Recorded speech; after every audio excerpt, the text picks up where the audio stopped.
Good evening, League. This is your Cobra's Fantasy Baseball Update for Wednesday, August 19th. I owe you a confession.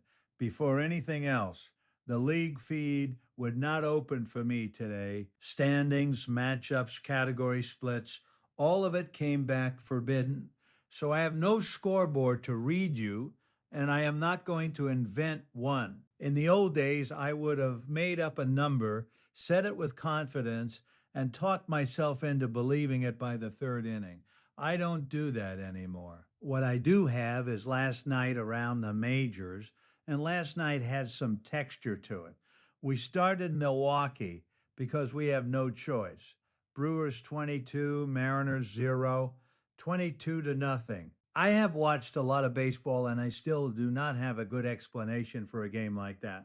If you had a Seattle arm going in that park, you are going to feel it in ERA and whip for the rest of the week.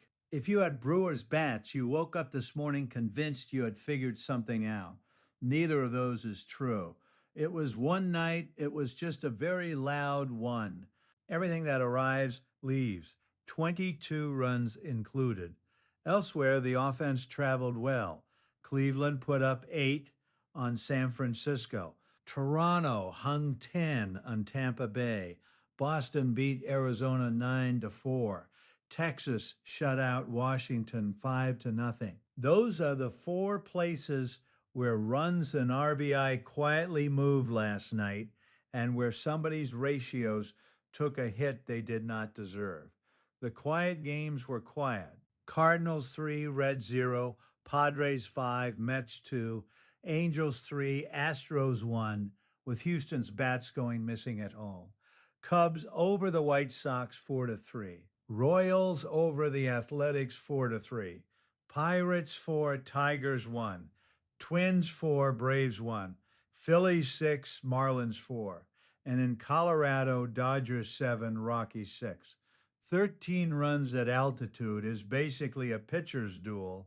If you streamed into Coors last night and escaped with a win, take it, say nothing, and move on.